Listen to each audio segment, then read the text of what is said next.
Abramos nuestras Biblias en esta noche en Primera de Pedro capítulo 4, conforme continuamos en nuestro estudio de Primera de Pedro.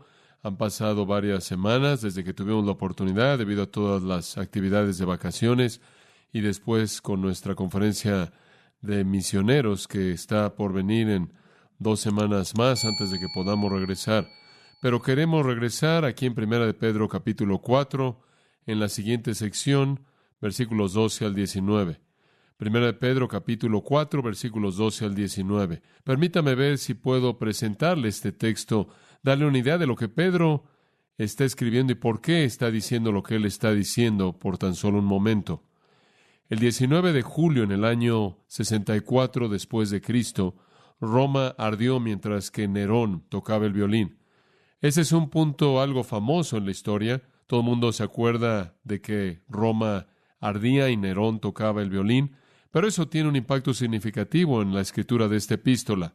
Permítame darle algo de trasfondo. La gran ciudad del mundo antiguo fue consumida ese día en un holocausto increíble de fuego.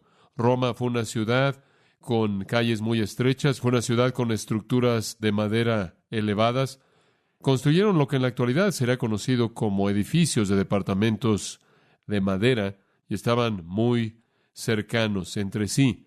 El fuego se esparció rápidamente y aunque comenzó en ese día y duró 3 días y noches, volvió a brotar una y otra vez, aunque trataron de apagarlo. Los romanos, de hecho, creyeron que Nerón fue responsable por quemar su gran ciudad y sus hogares. ¿Por qué? Porque Nerón tenía esta fijación extraña con la construcción y él quiso construir una nueva ciudad y entonces ellos creyeron que él quemó la antigua.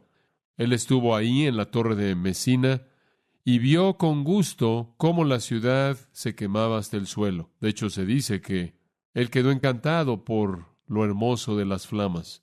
La gente que trató de extinguir el incendio fueron estorbados por sus soldados y nuevos incendios fueron comenzados. La gente estaba absolutamente devastada. Perdieron todo. El templo de Luna, la Ara Máxima, el gran altar, el templo de Júpiter, la imagen de Vesta, sus hogares, todos los dioses de sus casas, todo se acabó y quedaron en la calle. El resentimiento obviamente fue grande, la amargura era profunda y algo mortal, y entonces Nerón necesitaba desviar la atención de sí mismo. Él necesitaba un chivo expiatorio. Entonces él escogió un chivo expiatorio, los cristianos.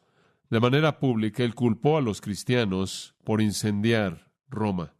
Fue, francamente, una decisión ingeniosa por parte de él, porque los cristianos ya eran víctimas de odio y ya eran víctimas de calumnia. En la mente de la mayoría de la gente estaban relacionados con los judíos que habían estado en la diáspora dispersos, y debido a que había un antisemitismo que estaba creciendo, fue fácil también tener una actitud anticristiana. La mesa del Señor, la cual celebraban los cristianos, estaba cerrada a los paganos y entonces en cierta manera desarrollaron todo tipo de imaginaciones extrañas acerca de lo que pasaba. Oyeron de estos cristianos que estaban comiendo carne y bebiendo sangre y los acusaron de canibalismo. De hecho, comenzaron a decir que comían bebés y gentiles en la mesa del Señor. Ellos también dijeron que los cristianos, con su beso de amor o su ósculo santo, el cual supuestamente era usado en sus agapes, sus festividades de amor, realmente era una demostración de esta lujuria sin refreno y una orgía que se llevaba a cabo en un lugar llamado la Cena del Señor. Los cristianos también no fueron populares porque dividían a familias. Cuando un hombre se convertía en cristiano y su esposa no, había una fractura obvia, y lo mismo era el caso al revés. Los cristianos también solían hablar de un tiempo en el que el mundo sería disuelto en llamas, y entonces sería fácil culparlos por este incendio, pensando que ellos habían tratado de desarrollar un cumplimiento para su propia profecía. Y los historiadores nos dicen que aunque en Roma hubieron algunos jueces que tuvieron la suficiente honestidad y estuvieron preparados para absolver a los cristianos de esta acusación sin base, esos jueces fueron superados e ignorados. Los cristianos fueron incendiarios, los cristianos fueron anarquistas, los cristianos fueron culpables de odio en contra de la sociedad civilizada. Esto realmente comenzó lo que más tarde se desarrolló en una persecución abierta. Si usted avanza más allá de Nerón a Domiciano, Trajano y los otros emperadores romanos, usted encuentra lo que comenzó aquí como un odio inicial de los cristianos que se convirtió en una política fija. Y la pregunta si un hombre era cristiano se convirtió en la parte más esencial de cualquier cargo en contra de él. Como resultado de esta acusación, la persecución comenzó. Tácito, el historiador romano, reportó que Nerón hizo que los cristianos se revolcaran en brea o aceite y después les prendió fuego mientras que estaban vivos y los usó como antorchas vivientes para alumbrar sus fiestas en el jardín. Él se los dio en pieles de animales salvajes a sus perros salvajes para que los despedazaran. Fueron clavados a cruces, etcétera, etcétera. Los cristianos perecieron en un delirio salvaje en ese entonces, e inclusive el linchamiento se convirtió en algo muy común. Dentro de unos pocos años, los cristianos fueron encarcelados, saqueados, quemados, fritos, azotados, apedreados y ahorcados.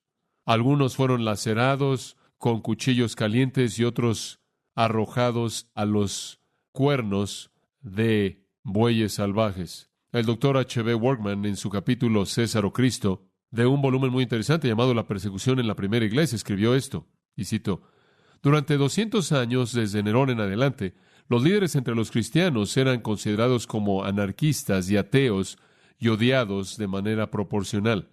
Durante 200 años, convertirse en un cristiano significaba la gran renuncia, el unirse a una secta menospreciada y perseguida, el nadar en contra de la corriente del prejuicio popular, el estar bajo la prohibición del imperio, la posibilidad de que en cualquier momento el encarcelamiento y la muerte vendría en sus formas más terribles. Durante 200 años, el que quería seguir a Cristo debía Durante 200 años, el que quería seguir a Cristo debía calcular el costo y estar preparado a pagar él mismo con su libertad y vida. Durante 200 años, la mera profesión de cristianismo en sí misma fue un crimen. Cristiano sum fue casi el único ruego para el cual no había perdón. En sí mismo, lo único que era necesario en la espalda del condenado era un título, porque el nombre mismo en periodos de estrés, los cuales no fueron pocos, significaba sufrir, la camisa ardiente de brea, el león, la pantera, o en el caso de las doncellas, una infamia peor que la muerte. Fin de la cita. Ahora, lo que es interesante en eso, en relación con Primera de Pedro, es que, a partir de lo mejor que podemos evaluar, esta carta probablemente fue escrita apenas después de que todo eso comenzó, en algún tiempo hacia el final de ese mismo año, 64 después de Cristo. Entonces, habría sido escrita en un tiempo cuando los cristianos estaban enfrentando el comienzo de los horrores de una persecución de 200 años. Conforme vemos entonces el versículo 12, quiero llevarlo a este versículo, no nos sorprende entonces leer las palabras de Pedro: amados, no os sorprendáis del fuego de prueba que os ha sobrevenido. Ahora, conforme abordamos este texto, Pedro entonces va a hacer que se concentren al tema recurrente de esta epístola, y esa es la respuesta del cristiano al sufrimiento. La respuesta del cristiano al sufrimiento. Y él les da 4 características clave en una respuesta apropiada. Y si vamos a entenderlas, nos va a ayudar mucho a enfrentar el sufrimiento por causa de la justicia en nuestras propias vidas. Pedro básicamente les presenta 4 cosas que son necesarias si usted va a ser triunfal en una prueba ardiente. Número 1, espérela. Número 2, regocíjese en ella. Número 3, evalúe su causa. Y número 4, encomiéndese a Dios. Espérela, regocíjese en ella, evalúe su causa y encomiéndese a Dios. Ahora, esto en cierta manera resume toda la instrucción en esta epístola hasta aquí, a lo largo del tema del sufrimiento. Mucho ya se ha dicho. Entremos entonces a ese primer punto, lo encontramos en el versículo 12. Amados, no os sorprendáis del fuego de prueba que os ha sobrevenido, como si alguna cosa extraña os aconteciese. El punto aquí es: espere el sufrimiento. Espérelo, que no le sorprenda. No piense que es algo extraño. Espérelo. Pedro, de manera coherente a lo largo de su epístola, ha dicho que la persecución para el cristiano en formas diferentes es inevitable. Es inevitable. De hecho, la sorpresa sería que no viniera. No os sorprendáis, dijo Juan en 1 Juan 3:13, hermanos, si el mundo os aborrece. No les sorprenda. En Juan 15:16, Jesús dijo, si a mí me aborrecieron, a vosotros también os aborrecerán. Pablo, escribiéndole a Timoteo, dijo que todos los que quieran vivir piadosamente padecerán persecución, 2 Timoteo 3:2. Entonces, Pedro realmente está haciendo un eco de la instrucción de los otros que han escrito en el Nuevo Testamento, que no debemos sorprendernos cuando el sufrimiento venga. Vidas piadosas, vividas en un mundo impío, confrontan ese mundo y nos volvemos en una especie de conciencia a la que no se les da la bienvenida que la gente no quiere tener. Y si nombramos el nombre de Cristo con suficiente fuerza, nos volvemos ofensivos. La bondad en sí misma de un cristiano puede ser una ofensa para un mundo impío, y cuando usted le añade a eso la proclamación del nombre de Cristo, nos volvemos ofensivos en particular. Es como si Pedro está diciendo, el sufrimiento es el precio del discipulado. Ciertamente Jesús tuvo eso en mente cuando dijo, ustedes no se van a convertir en cristianos, ¿verdad?, sin calcular el costo. Nadie jamás construye una torre sin calcular el costo. Ningún general va a la guerra sin calcular el costo y evaluar sus tropas y su capacidad de enfrentar al enemigo. Y ustedes ciertamente no van a ser tan necios como para no reconocer que cuando te conviertes en cristiano, tomas una cruz y la cruz habla de dolor y sufrimiento, inclusive muerte. Definitivamente hay un precio que pagar porque si usted nombra el nombre de Cristo, se va a convertir en una conciencia para un mundo malo, el cual no le da la bienvenida a una conciencia así. En los capítulos 1 y la primera parte del capítulo 2, Pedro habló del sufrimiento por nuestra salvación preciada. Después, en la última parte del capítulo 2 hasta la primera parte del capítulo 4, él habló de el sufrimiento en nuestra situación actual.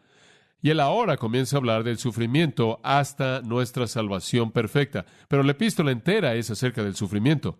A la luz de nuestra salvación preciada, él dijo al principio de la epístola, el sufrimiento no es nada. A la luz de nuestra situación actual o presente, el sufrimiento es muy importante porque la manera en la que respondemos o reaccionamos al mismo determina cuán eficaz es nuestro testimonio evangelístico y, a la luz de la segunda venida personal de Cristo y nuestra salvación definitiva, ni siquiera es digno compararse, dijo Pablo, con la gloria que será revelada en nosotros. Entonces, ya estamos entendiendo a este punto de la epístola que Pedro está preocupado porque veamos el sufrimiento con una perspectiva correcta. Ahora es inevitable que un cristiano fiel sufrirá algo de persecución y de eso está hablando. Él está hablando de sufrir por causa de la justicia o sufrir porque usted es un cristiano, sufrir porque usted proclama el nombre de Cristo. Cuando entramos inicialmente a Primera de Pedro, le di una pequeña lista y quizás ya es momento, después de muchos meses después, de recordarle la lista. Una lista del tipo de sufrimiento que los cristianos soportan. Esto es tomado del Nuevo Testamento. Mateo 5:10 dice que soportaremos persecución por justicia. Mateo 5:11 y 12 dice que soportaremos calumnias. 1 Pedro 4:4 dice que hablarán mal de nosotros. Mateo 10 dice que soportaremos acusaciones falsas. Mateo 10:17 azotes por Cristo. Mateo 10:14 rechazo por parte de los hombres. Juan 15:18 al 21 odio por parte del mundo. Mateo 10:21 al 36 odio por parte de nuestros propios parientes. Hechos 7:58 dice que algunos de nosotros soportaremos el martirio. Santiago 1 dice que soportaremos tentación. Hechos 5:41 soportaremos la vergüenza que venga contra nosotros por causa de Cristo. Hechos 14:22 soportaremos tribulaciones y problemas de todo tipo. Hechos 4, Hechos 5, Hechos 12 nos recuerda que muchos cristianos van a ser encarcelados. Algunos, según Hechos 14:19, tengan que soportar el ser apedreados. 2 Corintios 11, 24 y 25 nos recuerda que algunos cristianos han soportado golpes. 1 Corintios 4:9 dice que seremos hechos un espectáculo a los hombres. 1 Corintios 4 dice que seremos malentendidos, seremos difamados y seremos menospreciados. 2 Corintios 6, 8 al 10 dice que soportaremos problemas, aflicciones, tribulación, tumultos, trabajos, desvelos, ayunos y malos reportes. Ahora esa es una pequeña lista del tipo de cosas que un cristiano soporta en una cultura que no es cristiana. Son el sufrimiento que enfrenta el creyente en un mundo caído. Entonces, debemos esperarlo. Ahora regresemos a nuestro texto. Comienza diciendo amados, literalmente amados, y él está siendo muy pastoral aquí, pero él también está presentando una nueva sección. La segunda sección en la epístola comenzó en el capítulo 2, versículo 11, con la palabra amados, y ahora la tercera sección y la última comienza en el capítulo 4, versículo 12, con la misma palabra amados. Presenta la sección final, pero es una palabra pastoral, es una palabra de ternura, es una palabra de compasión, es una palabra de afecto, es una palabra de preocupación. Usted recordará allá atrás en el capítulo 1, versículo 22, que Pedro habló de un amor sincero de los hermanos. Después, en el capítulo 4, versículo 8, él habló del hecho de que debemos mantener un amor ferviente unos por otros, porque el amor cubrirá multitud de pecados. Bueno, él aquí está mostrando esa compasión, ese amor ferviente, ese amor intenso, conforme él habla de estos creyentes en este término de gracia. Es un recordatorio de que son amados por Pedro y más que eso, que son amados por Dios. Eso, mis queridos amigos, es una dulce almohada en la cual usted puede acostar su alma cansada en medio de la persecución. Todavía usted es el amado de Dios, todavía usted es el amado de un hermano cristiano. Supongo que será una tentación en medio del sufrimiento, en medio de la tentación, y quién sabe lo que estaban sufriendo algunos de los cristianos a quien Pedro estaba escribiéndole bajo el reinado terrible de terror de Nerón. Será muy fácil en ese tipo de situación cuestionar el amor de Dios, ¿no es cierto? ¿Realmente me amas? ¿Realmente te preocupa? Si es así, ¿por qué está pasando esto? Digo, usted en cierta manera estaría decepcionado si usted hubiera aceptado el Evangelio de la prosperidad, ¿no es cierto?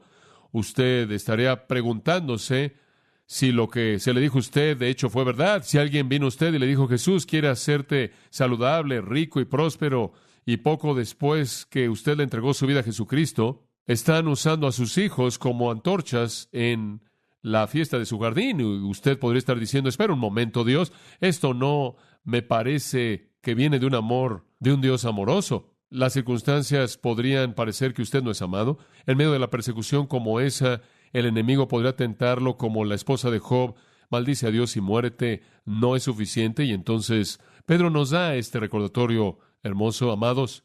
Todavía son amados por Dios, todavía son los amados del apóstol. Amados, no se sorprendan. No les sorprenda que están siendo perseguidos, no les sorprenda que la vida es difícil, no les sorprenda cuando alguien responde con hostilidad a su testimonio, no les sorprende cuando no pueden ser promovidos en el trabajo como quisieran, cuando sus colegas ahí, colaboradores en el trabajo, son hostiles hacia ustedes, cuando son objeto de burla, cuando usted no recibe lo que merece. No le sorprenda cuando sus vecinos parecen tener cierta hostilidad contra usted por una razón que usted no puede entender. No le sorprenda. Los cristianos deben entender fácilmente que el sufrimiento va junto con la fe cristiana. No es algo raro, no es extraño.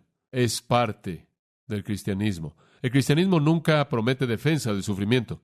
Promete, ¿está listo para escuchar esto? Sufrimiento, sufrimiento. ¿Qué tipo de presentación del Evangelio sería si en lugar de decir Jesús quiere que usted sea feliz y esté gozoso y tenga paz y resuelva todos sus problemas y lo haga usted próspero y rico y saludable y todo eso, si le decimos a alguien, usted sabe, estás en una necesidad desesperada de Jesucristo para que Él te salve porque vas camino al infierno eterno y tienes esta opción? Puedes sufrir para siempre en el infierno, puedes convertirte en un cristiano y sufrir aquí por un tiempo, porque ese es el meollo. A nivel personal, esa no es una decisión difícil para mí. Prefiero sufrir un poco aquí que sufrir un infierno eterno. Pero los hombres parecen querer vivir bajo la ilusión de que si usted profesa a Cristo y si usted nombra a Cristo y si usted, entre comillas, sirve a la iglesia, Dios eliminará toda la dificultad de usted, toda su adversidad, todo su dolor, toda su persecución. Eso no es verdad. Eso no es verdad. De hecho, creo que entre más eficaz es usted para Dios y más fiel es usted a la verdad divina, más estimula usted la enemistad. Usted se convierte para aquellos que creen un aroma de vida para vida, pero aquellos que no creen un aroma de muerte para muerte. Entonces, no les sorprenda el fuego de prueba que os ha sobrevenido. Ahora, ¿qué significa eso? Bueno, literalmente el término es un incendio. La palabra es usada para un horno. En el Antiguo Testamento, la Septuaginta, la cual es la traducción griega del hebreo, es usada para horno. En el Nuevo Testamento tiene la idea también de horno. En el Antiguo Testamento fue usada de un horno que derretía el metal para ser purgado de elementos ajenos a él. Entonces, él está diciendo, no le sorprenda cuando Dios lo coloca a usted en el horno para derretirlo. Salmo 66:10, por ejemplo, dice, tú, oh Dios, nos has probado, tú nos has derretido como la plata es derretida. Dios, tú lo hiciste. Es aquí entonces un símbolo de aflicción, un símbolo de persecución, un símbolo de rechazo que Dios diseña para que sea un proceso de purga, de purificación. Allá atrás en 1 Pedro, observe el versículo 6 y 7 del capítulo 1 por un momento, porque aquí está el mismo concepto. Versículo 6 dice, en lo cual vosotros os alegráis. Esto es en la salvación eterna que está por venir. En lo cual vosotros os alegráis, aunque ahora, por un poco de tiempo, si es necesario, tengáis que ser afligidos en diversas pruebas. Eso, o para que, sometida a prueba vuestra fe, mucho más preciosa que el oro, el cual, aunque perecedero, se prueba con fuego, se hallada en alabanza, gloria y honra cuando sea manifestado Jesucristo. Y entonces él dice, miren, ¿están dispuestos a soportar algunas pruebas de fuego aquí? Porque saben que probará la legitimidad de su fe, la cual será recompensada en la aparición de Jesucristo. Entonces, el fuego de prueba aquí no es nada más cualquier problema. Está hablando de persecución por su fe, persecución por causa de la justicia, persecución debido a la identificación con Jesucristo. Pero Dios permite que venga. Versículo 12, que os ha sobrevenido, ¿para qué? Para que sea una prueba. Dios permite que venga porque prueba la legitimidad de su cristianismo. ¿Se acuerda usted de la parábola de nuestro Señor Jesús, la parábola de las tierras? ¿Y se acuerda de que parte de la semilla cayó en suelo pedregoso y entró a la tierra y de pronto una planta salió del suelo? Pero dice que había roca debajo de la tierra y las raíces no podían penetrar para obtener el agua, y cuando vino el sol, quemó esa planta y nunca dio fruto.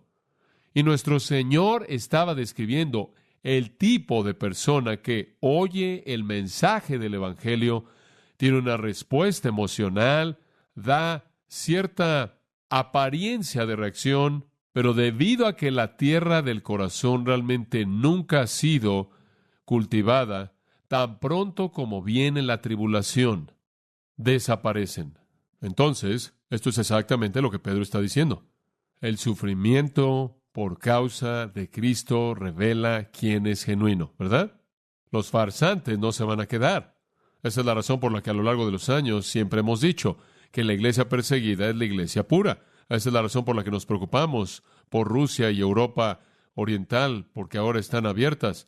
Tan pronto como se abran y no hay costo para el cristianismo, entonces usted no sabe quién es real, ¿verdad? Así como en Estados Unidos de Norteamérica. Un pastor ruso me dijo eso aquí un domingo por la noche, no hace mucho tiempo atrás. Yo le dije, debe ser difícil en Rusia pastorear a la iglesia. Él dijo, no, debe ser difícil en Estados Unidos. En Rusia sabemos quiénes son los cristianos verdaderos. Entonces viene para probarlo usted. Es una característica esencial de la obra de Dios en usted para probarlo, para purgarlo, para limpiarlo. Entonces, él dice, espérenlo y no lo traten como si algo extraño les estuviera pasando. Ese verbo, os ha sobrevenido, es un verbo interesante, es un vaino, significa resulta que cayó. No piense que cuando usted está siendo perseguido es algo que sucedió al azar. No, Dios lo permitió y lo diseñó para la prueba de usted, para que usted sea purgado, para que sea purificado, sea limpiado. Primero, prueba si usted es real y después limpia la escoria de la vida de usted. La persecución, la aflicción, el sufrimiento no son accidentales, ni interfieren con el plan de Dios. Están ahí en el plan de Dios, deben ser comunes para todos los cristianos, son comunes para todos los cristianos fieles. Entonces, lo primero para enfrentar el sufrimiento es esperarlo. Espérelo. Quiero decirle que eso ayuda mucho, yo lo espero. Enfrento yo mucho resentimiento, enfrento mucho rechazo, mucha hostilidad. no ayuda que esté siendo transmitido por todo Estados Unidos todo el tiempo. Entonces, enfrentamos mucha reacción, espero eso, y mi expectativa me hace que en cierta manera encuentre una zona de consuelo. Cuando alguien viene y dice, ¿sabes lo que dijeron de ti, tal y tal? No, pero lo espero. Dime qué es. Nunca me sorprende. Y si usted puede esperarlo, usted puede suavizar su impacto inicial. Es parte del diseño de Dios. Es la manera en la que Él prueba la legitimidad de su fe y es la manera en la que Él limpia su vida. Quita todo el orgullo y toda la especie de ilusión de control personal, la ilusión de que usted puede controlar su mundo y todas sus respuestas. Lo humilla a usted y lo hace depender de manera total de Él. Y ese es un proceso bueno. Lo segundo que Pedro quiere decirnos es regocijarnos en esto, regocijarnos en ella. No solo debemos esperarlo, sino que cuando viene debemos regocijarnos en Él. Observe el versículo 13 y 14. Sino gozaos por cuanto sois participantes de los padecimientos de Cristo, para que también en la revelación de su gloria os gocéis con gran alegría. Si sois vituperados por el nombre de Cristo, sois bienaventurados, porque el glorioso Espíritu de Dios reposa sobre vosotros. Ahora, simplemente tome esa pequeña frase en el versículo 13, gozaos, tiempo presente. Continúen regocijándose, gozándose. Esta es la actitud correcta en medio de la persecución, esta es la actitud correcta en medio de la aflicción, el rechazo, cualquier cosa que el mundo traiga en contra de usted por causa de la justicia y por causa del nombre de Jesucristo. Cualquiera de esas cosas que vienen en contra de usted debe ser causa de regocijo. ¿Se acuerda usted de las palabras de nuestro Señor? Escuche esto, Mateo 5, 10 al 12. Bienaventurados los que son perseguidos por causa de la justicia, porque de ellos es el reino de los cielos. Si usted es perseguido por la justicia, es evidencia de que usted pertenece al reino de los cielos. Bienaventurados sois cuando los hombres os insulten y os persigan y digan toda clase de mal contra vosotros mintiendo por causa de mí. Gozaos y alegraos. Esa es una extraña, ¿no es cierto? Gozaos y alegraos, porque vuestro galardón en los cielos es grande. Y así persiguieron a los profetas que fueron antes de vosotros. Ustedes están en buena compañía. Entonces, regocíjese en ello. Siga regocijándose. Y dice usted, bueno, ¿cuál es la motivación para eso? Bueno, hay una motivación futura y hay una motivación presente. Observe el texto. Observe la motivación futura. Síganse gozando. Versículo 13. Por cuanto sois participantes de los padecimientos de Cristo, para que también en la revelación de su gloria os gocéis con gran alegría. ¿Escuchó eso? Al grado en el que usted comparte su sufrimiento, usted compartirá su gloria. Entonces, si usted continúa regocijándose ahora, usted realmente se regocijará en ese entonces. Ahora, hablemos simplemente de eso. Esa frase que comienza en el versículo 13, sino gozaos por cuanto sois participantes de los padecimientos de Cristo, debe ser entendida. ¿Qué significa? Bueno, simplemente significa, ahora escuche, es un pensamiento muy simple. Ustedes comparten los sufrimientos de Cristo de esta manera. Jesucristo sufrió en manos de los hombres porque Él hizo lo que fue correcto. ¿No es eso verdad? Él no hizo lo que estuvo mal. Él estuvo sin pecado. Jesucristo sufrió porque Él hizo lo que fue correcto. Jesucristo sufrió porque Él habló la verdad. No es que compartimos en los sufrimientos redentores de Cristo. No es que compartimos en los sufrimientos expiatorios de Cristo. Eso no es lo que Pedro está diciendo. Él está diciendo, ustedes comparten el mismo tipo de sufrimiento que Jesús soportó. Sufrimiento por hacer lo que es correcto. Sufrimiento por decir lo que es correcto. Sufrimiento por predicar el mensaje correcto. Ustedes comparten ese tipo de sufrimiento. Sufrimiento por causa de la justicia. Entonces, no queden perplejos, no se desanimen y no pierdan el ánimo, porque están teniendo un privilegio. El privilegio de compartir en el mismo tipo de sufrimientos que Jesús experimentó. Hombre, qué privilegio. Ahora, Pedro ha tenido mucho que decir acerca de los sufrimientos de Cristo. Recordará usted capítulo 1 en el versículo 11, cuando él habló del sufrimiento de Cristo, capítulo 2 y versículo 21, cuando él habló otra vez del sufrimiento de Cristo, capítulo 3, versículo 18, otra vez el sufrimiento de Cristo, capítulo 4, versículo 1, Cristo sufriendo en la carne, Este es un tema primordial para Pedro y hemos estudiado eso en gran profundidad. Y lo que él tiene en mente es el sufrimiento terrenal que Cristo soportó en manos de pecadores que lo persiguieron. El sufrimiento terrenal que Cristo soportó en manos de los pecadores que lo persiguieron. Entonces, cuando usted sufre como cristiano, usted está compartiendo ese mismo tipo de sufrimiento cuando usted sufre en manos de pecadores hostiles que lo rechazan, que se burlan de usted, que no son amables. Y usted debe regocijarse. ¡Qué privilegio! Pablo ciertamente entendió eso, ¿no es cierto? ¿Se acuerda usted de lo que él dice al final de Gálatas capítulo 6? Él da un testimonio ahí que es maravilloso. Él dice en el versículo 17, a partir de ahora, nadie me cause problema, porque llevo en mi cuerpo las marcas de Jesús. ¿Qué quieres decir, Pablo?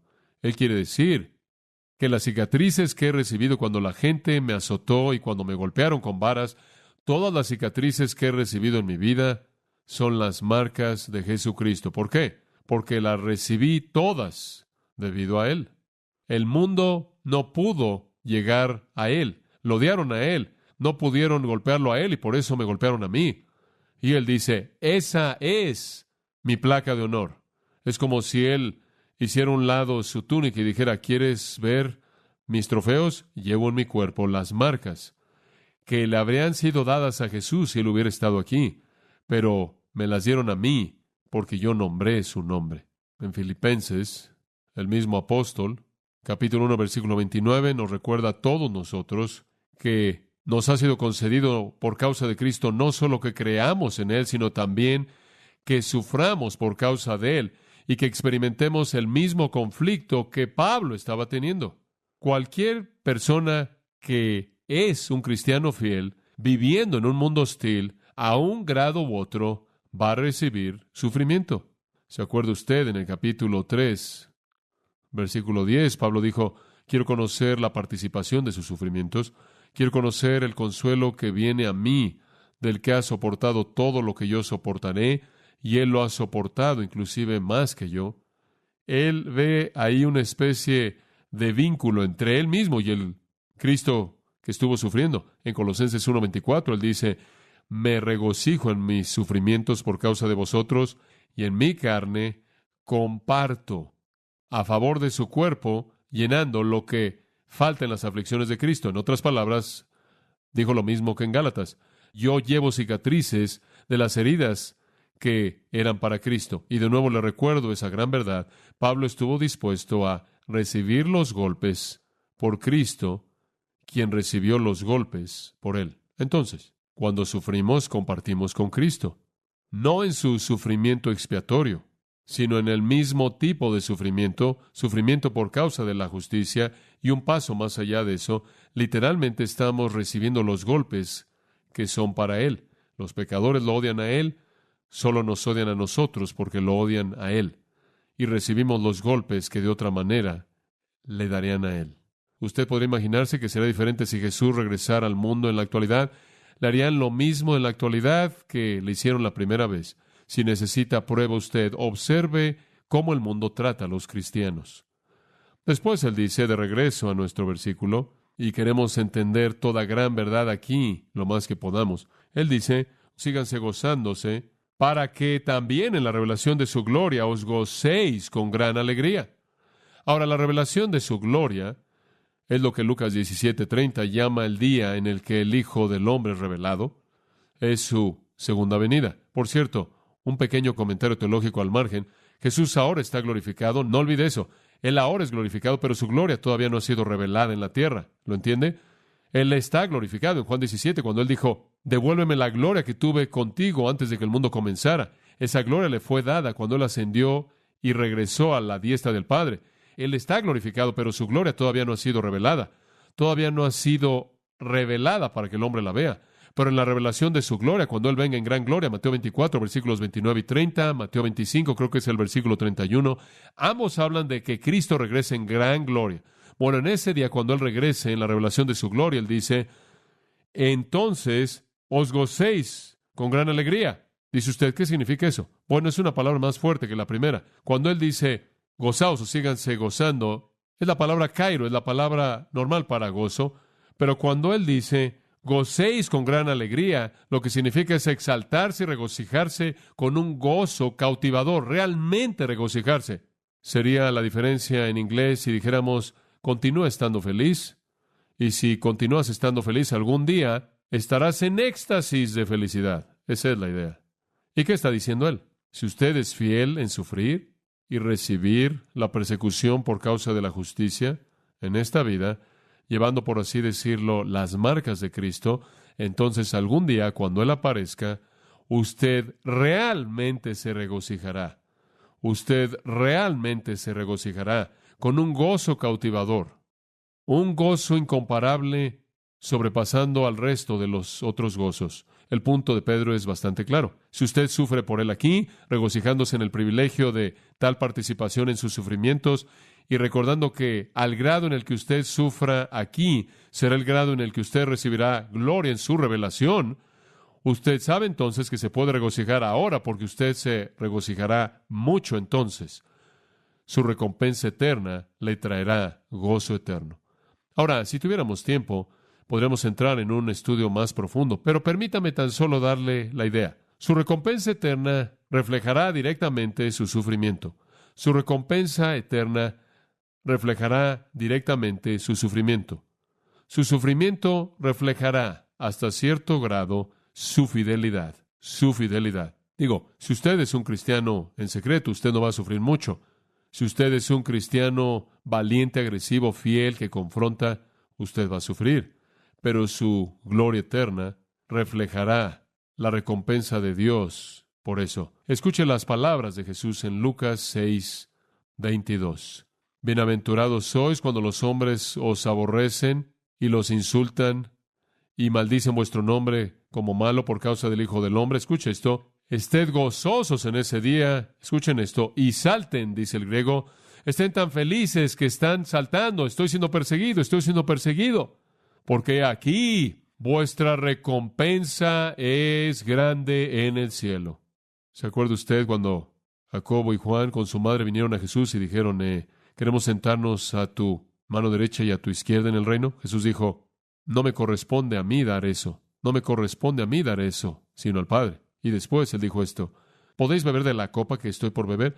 ¿Qué quiso decir con eso? Él quiso decir que la gloria está relacionada ¿con qué? Con el sufrimiento. Fue la copa del sufrimiento. Él, de hecho, estaba diciendo, si esperan ser glorificados en el reino que está por venir, más vale que estén listos para soportar sufrimiento aquí y ahora. La gloria eterna será proporcional al sufrimiento temporal.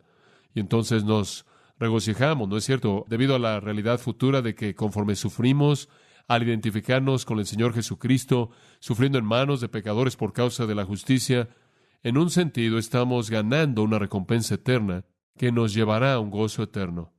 Eso es lo que causó que Pablo dijera en Romanos 8:17, que sufrimos con Él para que seamos glorificados con Él, y que los sufrimientos del tiempo presente no son dignos de compararse con la gloria que será revelada en nosotros. Si usted está pensando correctamente, usted va a vivir su vida cristiana de esta manera. Usted va a vivir una vida cristiana agresiva, usted va a vivir una vida cristiana amorosa y valiente, usted va a vivir una vida cristiana que confronta, usted va a hacer una conciencia en el mundo, usted va a proclamar el nombre de Jesucristo con valentía, porque usted sabe que si lo persiguen a usted, y si lo aíslan, y si lo atacan, y si lo rechazan, y si se burlan de usted, usted simplemente está siendo perseguido por causa de la justicia, lo cual es lo que vino a Jesús y entonces se identifica con Él. Además, usted está ganando para usted mismo un peso eterno de gloria y entonces usted puede saltar de gozo en medio de esto porque usted puede esperar ese gozo eterno que vendrá a usted por la gracia de Dios. ¡Qué promesa tan tremenda! Entonces, regocíjese debido a la realidad futura de la gloria eterna. Pero también hay una razón presente para regocijarse. Observe el versículo 14. Esta es una razón presente para regocijarse. Si sois vituperados por el nombre de Cristo, sois bienaventurados. Ahora espera un momento. ¿Qué quiere decir él con si sois vituperados por el nombre de Cristo? Bueno, ser vituperado significa básicamente ser insultado. Es una palabra usada en la Septuaginta de nuevo para hablar de insulto, menosprecio, el cual era dirigido a Dios, dirigido a aquellos que eran de Dios por los impíos del mundo, y también es usada en el Nuevo Testamento para hablar de indignidades y maltratos en contra de Cristo, las cosas que Él soportó en manos de pecadores. Entonces, si usted es maltratado, si usted es menospreciado, si usted es insultado, si usted enfrenta indignidades, si usted es tratado de manera injusta, no amable, no amorosa, bueno, regocíjese, regocíjese. Si es por el nombre de Cristo, mantenga eso en mente. Si es tan amable, eso debe ser subrayado. Si es por el nombre de Cristo. Ahora, ¿qué queremos decir por el nombre de Cristo? Bueno, simplemente significa por ser un representante de todo lo que Él es. Su nombre resume todo lo que Él es. Pero hay algo más aquí. El nombre de Cristo se refiere al hecho de que los cristianos siempre estaban proclamando su nombre. Muy bien. Implica una proclamación pública del nombre de Cristo como la causa de la hostilidad. No es nada más que ellos llevaron el nombre de Cristo en sus corazones y mentes. Fue que ellos proclamaron el nombre de Cristo. Usted casi podría añadir a este versículo estas palabras: si son vituperados por la proclamación del nombre de Cristo. Esa es la idea. El nombre, inclusive el término nombre, como un término en sí mismo, se convirtió en un sinónimo del cristianismo. Los paganos decían, bueno, siempre están hablando de ese nombre, el nombre. Siempre están predicando el nombre. Y si usted hubiera estado predicando el nombre y si hubiera estado identificando con el nombre y fuera expresivo acerca del nombre, entonces sería vituperado e insultado y menospreciado. En Hechos 5:41 dice que los cristianos salieron de la presencia del concilio, del Sanedrín, regocijándose porque ellos habían sido tenidos dignos de sufrir vergüenza por el nombre. Ellos estaban sufriendo vergüenza por el nombre. Usted ni siquiera tenía que decir qué nombre era. Todo el mundo sabía qué nombre era. Fue casi como si no quisieran decirlo. Y después Pedro, recordará usted, les dijo, miren, no hay otro nombre bajo el cielo dado a los hombres por el que podamos ser salvos. Bueno, esa es la razón por la que predicamos el nombre. Cuando el apóstol Pablo estuvo en el camino a Damasco y fue confrontado por Dios, el Señor dijo, Él es instrumento escogido mío para llevar mi nombre ante los gentiles. Él llevará mi nombre y lo proclamará a los gentiles y le mostrará cuánto Él debe sufrir por causa de mi nombre. En Hechos capítulo 15 y versículo 26 dice, hombres arriesgaron sus vidas por el nombre. Arriesgaron sus vidas por el nombre. Entonces, dice Pedro, miren, si son insultados porque proclaman el nombre de Cristo, ustedes son bienaventurados. Sois bienaventurados. ¿Qué quieres decir con que somos bienaventurados? ¿Qué significa eso? ¿Es ese un sentimiento? No. ¿No es algún sentimiento subjetivo? Usted podría traducirlo de esta manera. Ustedes son beneficiados. Sois beneficiados. ¿Por qué? Bueno, en primer lugar, ya aprendimos porque están adquiriendo un peso eterno de gloria y tienen el privilegio de la identificación con el sufrimiento de Cristo, pero Él da otra razón. Observa el versículo 14, me encanta esto. Porque ustedes son bienaventurados, porque el glorioso Espíritu de Dios reposa sobre vosotros. Él no está diciendo son bienaventurados, punto. Usted no nada más está diciendo, oh, esta es una gran bendición. No, esta no es una bendición sin ser descrita. Aquí está la bendición. Ustedes son bienaventurados porque el glorioso Espíritu de Dios reposa sobre vosotros. La bendición no es felicidad subjetiva, es presencia objetiva. ¿Escuchó eso? No es felicidad subjetiva, es la presencia objetiva y el poder del Espíritu Santo. Usted es bienaventurado en medio del sufrimiento por causa de la justicia porque el Espíritu de Dios viene sobre usted. Hombre, qué afirmación. El Espíritu de Dios, en primer lugar, es llamado el glorioso Espíritu de Dios. ¿Qué significa eso? Bueno, podría decirlo de otra manera. El Espíritu que tiene gloria. El Espíritu quien es glorioso. El Espíritu quien tiene gloria como su atributo esencial. ¿Cree usted que ellos supieron lo que eso significaba? Seguro. Ellos supieron lo que eso significaba. Ellos sabían todo acerca de la gloria Shekinah de Dios y ellos sabían que el único ser que tuvo gloria fue Dios en el Antiguo Testamento. La gloria de Dios fue representada por la luz Shekinah. La gloria Shekinah que apareció en el huerto, la gloria Shekinah que fue ese resplandor luminoso que significaba la presencia de Dios, el brillo que Moisés vio en el monte, ese brillo que vino a morar en el tabernáculo y se movió en el cielo para guiar a los hijos de Israel, ese brillo que vino al templo. La Shekinah fue la presencia de Dios.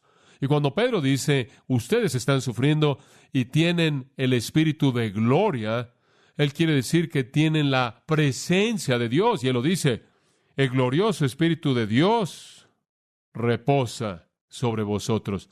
Ustedes se convierten como Moisés, cuyo rostro estaba resplandeciendo con la gloria de Dios. Ustedes se convierten como el tabernáculo, el cual estaba tan lleno de la gloria de Dios que nadie ni siquiera podía entrar ahí. Ustedes se convierten como el templo cuando la gloria de Dios ocupaba todavía el lugar santísimo. La presencia de Dios. Esta es una gran afirmación. Lo que dice es que cuando usted sufre, la presencia de Dios reposa sobre usted. Y la presencia de Dios viene en la forma de su Espíritu. El Espíritu quien es gloria en su atributo esencial, inclusive el Espíritu quien es Dios.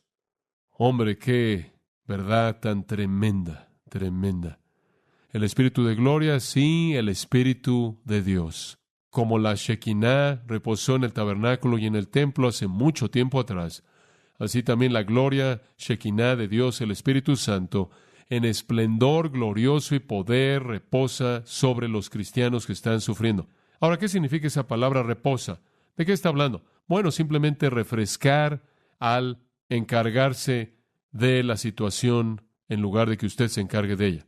Reposo en el sentido de refrescar al encargarse de la situación, al convertirse en el poder dominante en medio de su sufrimiento. Quizás la mejor ilustración de esto sería que me acompañara a Hechos capítulo 6 por un momento y vea el testimonio de un siervo maravilloso de Dios, llamado Esteban.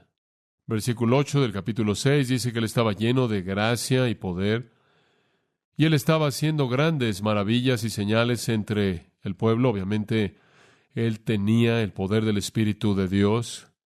Y cuando él estaba siendo perseguido, al final del capítulo 6, lo acusaron de blasfemia. Versículo 12, lo arrastraron, se lo llevaron, dieron testimonio falsamente en contra de él. Y el versículo 15 dice, y fijando su mirada en él, todos los que estaban sentados en el concilio vieron su rostro como el rostro de un ángel. Yo creo que el Espíritu de gloria, sí, el Espíritu de Dios, reposó sobre él. ¿Qué es el rostro de un ángel? ¿Qué significa? No creo que significa como un foco. Creo que significa paz, serenidad, tranquilidad, un gozo gentil, sin ser afectado en lo más mínimo por toda la hostilidad. Y después, en el capítulo 7, versículo 54, después de que él les hubo hablado, estaban tan enfurecidos que literalmente comenzaron a crujir sus dientes contra él, versículo 54, pero él estaba lleno del Espíritu Santo. Entonces miró fijamente el cielo y vio la gloria de Dios y Jesús estando de pie a la diestra de Dios. Él literalmente estaba separado de la situación. Él estaba viendo la gloria de Dios. Él estaba viendo a Jesucristo. Su rostro estaba ocupado únicamente con esa escena trascendente y ellos estaban crujiendo sus dientes en enojo y furia. Y él dijo, he aquí veo los cielos abiertos y al Hijo del Hombre estando de pie a la diestra de Dios. ¿Sabe usted lo que pasó? El Espíritu de gloria y gracia vino sobre él, el Espíritu de Dios vino sobre él y literalmente se apoderó de él, se apoderó de su mente, tomó el control de su vida para que él viera más allá de la hostilidad a la gloria de Dios. Y corrieron en contra de él gritando y cubriendo sus oídos para que no oyeran lo que él dijo. Lo sacaron de la ciudad y comenzaron a apedrearlo. Y los testigos colocaron sus túnicas a los pies de un joven llamado Saulo. Y siguieron apedreando a Esteban conforme él invocaba al Señor y decía, Señor Jesús, recibe mi espíritu. Es mi convicción que él estuvo absolutamente aislado o no consciente de lo que estaba pasando a su alrededor. Él vio el cielo abierto, él vio al Señor Jesús y él estaba pidiendo al Señor que lo recibiera sin estar consciente de los golpes de las rocas que estaban quitándole su vida terrenal. Y él clamó al final fuertemente y dijo, Señor, no les tomes en cuenta este pecado. Y durmió. En medio de la persecución y sufrimiento más severos, Dios concede una dispensación especial de la presencia de su Espíritu Santo y Él reposa en el creyente, lo cual significa que Él toma control y la mente trasciende. Si usted lee el libro de los mártires de Fox, usted se hará la pregunta 100 veces, ¿cómo es que estos cristianos pueden ser martirizados por su fe y trascender de manera tan clara el dolor físico? ¿Cómo pueden hacer eso? ¿Cómo pueden estar cantando himnos? ¿Cómo pueden estar alabando a Dios? ¿Cómo pueden estar perdonando a sus atormentadores? Uno, porque ven la riqueza de compartir la participación de los sufrimientos de Cristo. Dos, porque ellos conocen la naturaleza de su sufrimiento que dará a luz un peso eterno de gloria. Y tres, porque el Espíritu de gloria, sí, el Espíritu de Dios, ha reposado sobre ellos para levantarlos más allá de la dimensión física. Entonces Pedro dice, el sufrimiento, punto 1, espérelo. Punto 2, regocíjese en él. Y para los puntos 3 y 4, regrese en 3 semanas a partir de esta noche. Inclinémonos en oración. Es tan refrescante, Señor, compartir en tu palabra en esta noche, cantar las canciones simples, sin embargo profundas de nuestra fe. Tan refrescante estar con aquellos a quienes amamos conforme el mundo pasa en su locura a nuestro lado. Tan refrescante darle la bienvenida a nuevos hermanos y hermanas a la familia conforme entran a las aguas del bautismo para dar testimonio de tu gran gracia.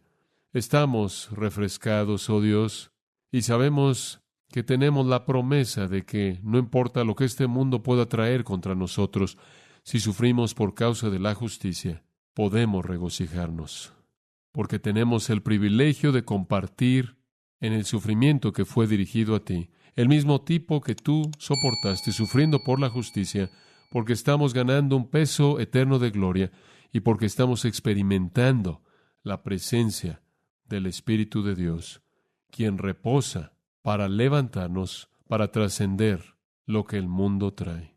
Y te damos gracias por eso, en el querido nombre de Jesús. Amén. Amén. Amén. Amén. Amén. Amén.